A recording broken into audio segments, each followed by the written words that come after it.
আজকে আমি বানাবো মশালা মুড়ি চাট। তোমরা তো বাড়িতে মশলা মুড়ি বানিয়ে থাকো, তো এটা আমার প্রসেস, তো তোমরা এটা ফলো করতে পারো।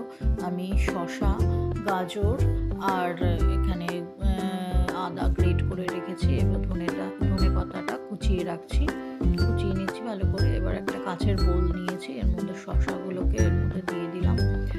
তারপরে আমি এর মধ্যে দেব গাজর, আর এর মধ্যে তারপরে দেবো আদা কুচি, আর তারপরে দেবো ধনে পাতা কুচি। তো সমস্ত সবজিগুলোকে দিয়ে তারপরে আমি এর উপর দিয়ে দিলাম বিট নুন দিয়েছি আমি এখানে। আর তারপরে দেবো আমি এর মধ্যে চাট মশলা, হাতে করে নিয়ে চাট মশলা দিয়ে দিলাম যাতে বেশি না হয়। তো এবার একটা চামচের সাহায্যে ভালো করে সবকটাকে নেড়ে নেব। নেড়ে নিয়ে এর ওপর লাল মুড়ি দিয়ে দেবো। লাল মুড়িটা এর মধ্যে দিলে বেশ কুরকুরে ক্রিস্পি টাইপের হয়। তো কেমন লাগলো আমার এই চাট মুড়ি প্রিপারেশনটা অবশ্যই আমাকে কমেন্ট